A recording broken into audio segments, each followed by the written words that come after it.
Everyone, welcome back to our channel. तो कैसे हैं आप सब? उम्मीद करती हूँ आप सब ठीक होंगे और स्वस्थ होंगे। स्वागत है आपका एक और नए व्लॉग में। तो आज का व्लॉग होने वाला है बहुत ही इंटरेस्टिंग। थंबनेल देख के आपको पता ही लग गया होगा कि आज के व्लॉग में हम क्या करने वाले हैं। तो व्लॉग को लास्ट तक देखिएगा और चैनल पे नए हैं तो चैनल को प्लीज सब्सक्राइब करके जाइएगा। आपका एक सपोर्ट मुझे बहुत ही मोटिवेशन देगा। तो चलिए कर लेते हैं वैक्स अंडर 70 रुपीज। तो उसके लिए आपको क्या करना है, आपके पास होना चाहिए एक सिर्फ वैक्स हीटर, वैक्स का डब्बा और स्ट्रिप्स। बस ये तीन चीजें आपके पास होंगी तो आप इजीली घर पे वैक्स कर सकते हो। अगर वैक्स का हीटर भी नहीं हुआ तो काम चल जाएगा, क्योंकि हमारे पास गैस तो है। तो यहाँ पे जो वैक्स का डब्बा है ये आपको बहुत ही सस्ता मिल जाता है। जब आप किसी भी लोकल मार्केट से जाते हो लेने के लिए तो ये 60 या 70 रुपीज का मिलता है। और इसमें कई बार आपके फुल बॉडी पे वैक्स हो जाती है। और जो वैक्स हीटर है मेरा, ये काफ़ी साल पुराना है, लगभग 3-4 साल पुराना है। 3-4 साल से मैं करती आ रही हूँ वैक्स। तो मैंने बाहर सिर्फ एक बार ही करवाया था वैक्स, उसके बाद मैंने कभी पार्लर में जाके वैक्स करवाया ही नहीं। तो ये भी 250 की रेंज में ही था वैक्स हीटर, और ये फुली ऑटोमेटिक है, गर्म होने के बाद अपने आप ही बंद हो जाता है। ये सबसे बेस्ट इसकी चीज़ है। और ये अभी तक देखो खराब भी नहीं हुआ है। मैंने हमेशा से इससे वैक्स भी किया है। और जो स्ट्रिप्स है ये भी 70 रुपीज़ का पैकेट आता है, इसमें बहुत सारी आती है। तो आप एक बार ले लोगे तो आपको काफ़ी महीनों तक लेने की ज़रूरत ही नहीं है। तो पार्लर में हम लोग जब भी वैक्स कराने जाते हैं तो लगभग 500 से अबव लेते हैं, फुल हाथ और पैर की और अंडर आर्म्स के मिला के। एग्जैक्ट मुझे याद नहीं है। और यहाँ पे हमें बस ये थोड़ी सी चीज़ें एक बार ही लाने की ज़रूरत है। और एक बारी में आप मान लो कि 50 या 60 रुपए में आपके फुल बॉडी पे वैक्स हो जाती है। काफ़ी अफोर्डेबल पड़ता है ये, और इसमें कोई टाइम नहीं लगता। जब आप घर पे करना सीख जाते हो तो आपको ये काम चुटकियों में होता हुआ दिखता है। तो अभी हम कर लेते हैं गरम अपनी वैक्स को। तो यहाँ पे मैंने डाल दिया वैक्स हीटर में इसको गर्म होने के लिए।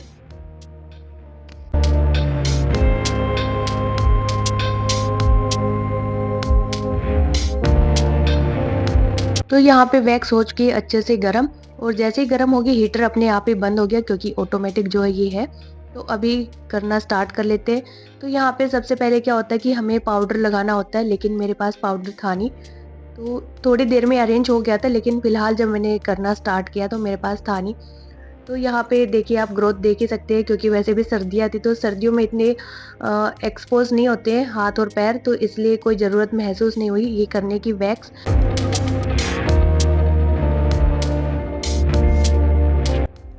तो यहाँ पे थोड़ी ज़्यादा ही गर्म हो गई थी वैक्स।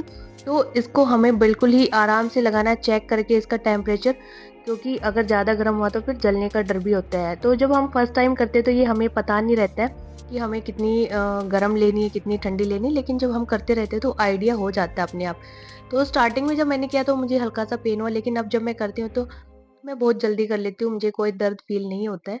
और बिल्कुल फटाफट हो जाता है। जब वैक्स गर्म होती है तो जल्दी से लगाओ पैरों पे और फटाफट फटाफट से खींच लो। और इसका भी एक तरीका होता है खींचने का। हमें वैक्स लगानी कैसे है, हमारे बालों की जो डायरेक्शन है उस डायरेक्शन में तो हमें वैक्स अप्लाई करनी है स्पैचुला की हेल्प से। तो अभी मैं आपको देखो करके दिखाती हूँ। मैं बिल्कुल नीचे की तरफ वैक्स अप्लाई कर रही हूँ, क्योंकि हमारे बालों की जो ग्रोथ है वो इसी डायरेक्शन में है।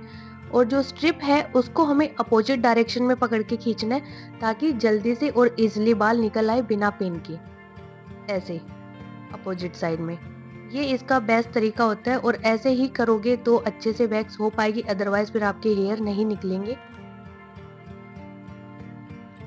और यहाँ पे एक और बात बताना चाहती हूँ मैं आपसे। मेरा जो ये वैक्स का हीटर है इसमें सिर्फ एलोवेरा वैक्स ही हो सकती है, क्योंकि जिस टाइम पे मैंने खरीदा था उस टाइम मुझे इतनी नॉलेज नहीं थी। मैंने वैसे ही खरीद लिया था। तो बाद में मुझे फिर जैसे-जैसे मैं करती गई तो मुझे नॉलेज हुई कि इसमें सिर्फ़ एलोवेरा वैक्स ही गरम हो सकती है। रिका वैक्स या चॉकलेट वैक्स जो आती है वो इसके अंदर गरम नहीं कर सकते, उसके लिए अलग हीटर आता है। लेकिन अब तो ऐसे हीटर आने लग गए हैं जिसमें 3 इन 1 या ऐसा कुछ हो सकता है, चेक कर सकते हैं आप ऑनलाइन। मुझे इतना आइडिया नहीं है उसका भी, मैं झूठ नहीं बोलूँगी। बट मैं तो हमेशा एलोवेरा वैक्स ही करती हूँ, क्योंकि रिका का ये होता है ना कि जब हार्ड वो होती है ग्रोथ होती है तो वो इजीली निकल आती है रिका से। बट मेरी एलोवेरा से आसानी से हो जाती है।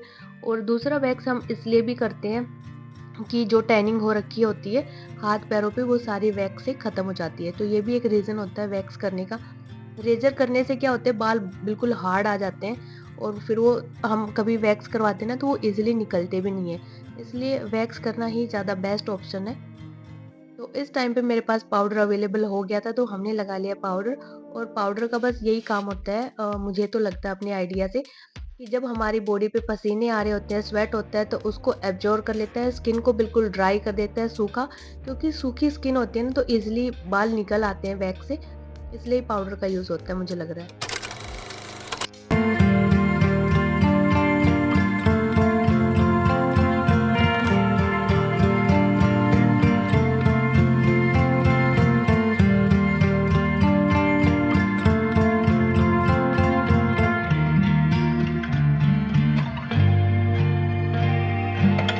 तो यहाँ पे एक पैर पे तो मेरे वैक्स हो चुका था, फिर मैंने दूसरे पैर पे भी आधी कर ही ली है, क्योंकि हार्डली 5 मिनट ही लगते हैं एक पैर पे वैक्स करने में, ज़्यादा टाइम इसमें नहीं लगता है। और जब आपके पास ऑप्शन हो कोई करने वाला तो बहुत जल्दी हो भी जाती है। तो यहाँ पे जब पैर को उल्टी साइड में करना होता है तो थोड़ा-सा मोड़ लो तो ईज़िली हो जाती है नीचे के साइड में भी। और जैसे कि मैं बता रही हूँ कि अगर आपके पास ऑप्शन हो तो आप फटाफट उनसे करवा भी सकते हैं वैक्स। वैसे तो मैं पैरों पे तो अपने आप ही कर लेती हूँ, हाथों पे भी सीधे-सीधे तो कर लेती हूँ, बस थोड़ा जो अपनी एल्बो होती है ना कोहनी, इससे ऊपर के हाथों में थोड़ी-सी दिक्कत आती है। तो यहाँ पे मेरे पास ऑप्शन था मेरी फ्रेंड, तो मैं उसके घर चली गई थी करने के लिए। तो पैरों पे तो दोनों पे मैंने अपने आप ही की, और हाथों पे मैं इससे करवा रही हूँ, मैं लगा दे रही हूँ और ये निकाल दे रही है, क्योंकि इसको अभी इतना नहीं पता है तो मैं इसको थोड़ा-सा गाइड कर रही थी कि ऐसे-ऐसे लगा के और निकालने हैं। तो बीच-बीच में तो इसने 1-2 बार मेरे गरम भी लगाया। और फर्श गंदा ना हो इसके लिए आप न्यूज़पेपर भी बिछा सकते हो, जैसे कि मैंने बिछाया हुआ है, ताकि बाद में हम क्लीन करें तो आफत ना लगे ये सब हमें करने में। तो हाथ पैर तो हो चुके थे डन, फिर इसके बाद हमने किया अंडर आर्म्स। और अंडर आर्म्स में काफ़ी स्वेट हो चुका था, यानी कि पसीने, तो करने में थोड़ी-सी दिक्कत तो आई। जब पसीने होते हैं तो बिल्कुल वैक्स नहीं होती है, इसलिए जब भी वैक्स करो तो हीटर चला के रखो, और पाउडर हीटर चला के रखो, सॉरी एसी चला के रखो, क्योंकि जितना ठंडा रहेगा उतने ही पसीने कम आएँगे। दूसरा पाउडर का यूज़ करते रहो ताकि जो भी पसीने आए वो पाउडर एब्ज़ॉर्ब कर ले। और ग्रोथ ज़्यादा होती है तो थोड़ा-सा पेन तो अंडर आर्म्स में होता है, क्योंकि सेंसिटिव पार्ट होते हैं अंडर आर्म्स। बट हो गया था, कुछ 1-2 हेयर रह गए थे तो उसका इतना कोई इश्यू नहीं होता है। बाद में जब दूसरी बार करेंगे तो वो निकल आएँगे। और जब वैक्स हो जाती है तो उसके बाद हाथों को चिकना करना बहुत ही ज़रूरी है। तो यहाँ पे हम कोई भी मॉइस्चराइज़र लगा लेंगे हाथ पैरों पे। अंडर आर्म्स के नीचे मैंने कुछ भी अप्लाई नहीं किया, क्योंकि थोड़ा सेंसिटिव पार्ट होता है ना, तो हमें पूरे 1 दिन तक वहाँ पे कोई डिओड्रेंट और फ्रेगनेंस की कोई भी चीज़ यूज़ भी नहीं करनी है। तो आज की वीडियो में बस इतना ही। होप आपको ये व्लॉग अच्छा लगा होगा, कुछ इन्फॉर्मेटिव लगा होगा। तो प्लीज़ वीडियो को लाइक करिएगा, शेयर करिएगा। Thank you, bye bye.